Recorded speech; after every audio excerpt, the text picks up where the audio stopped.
In the book, Perkins says a mysterious woman named Claudine Martin at the Charles T. Maine Engineering Company, where he worked as chief economist, told him he was to become an economic hitman and what that entailed. First, I was to justify huge international loans, Perkins writes, that would funnel money back to Maine and other U.S. companies through massive engineering and construction projects.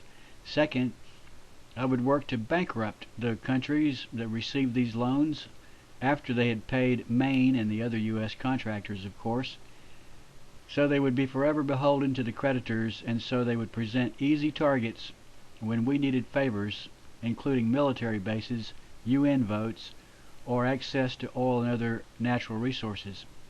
If you were working as an economic hitman, and you could have been, you were not working for the United States.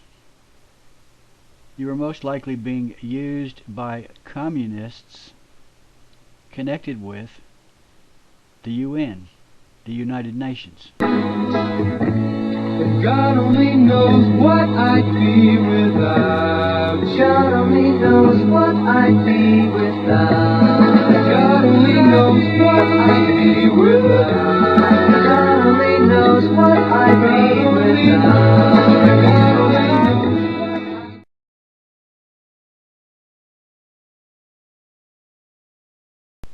Perkins claims that all of this was done at the behest of the NSA, although he offers no evidence that this was the case.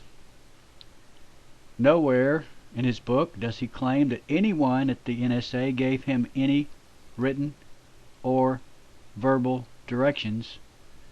That's a huge little oversight.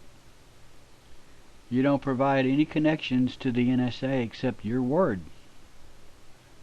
Perkins' account that he interviewed for a job with the NSA in 1968 seems credible.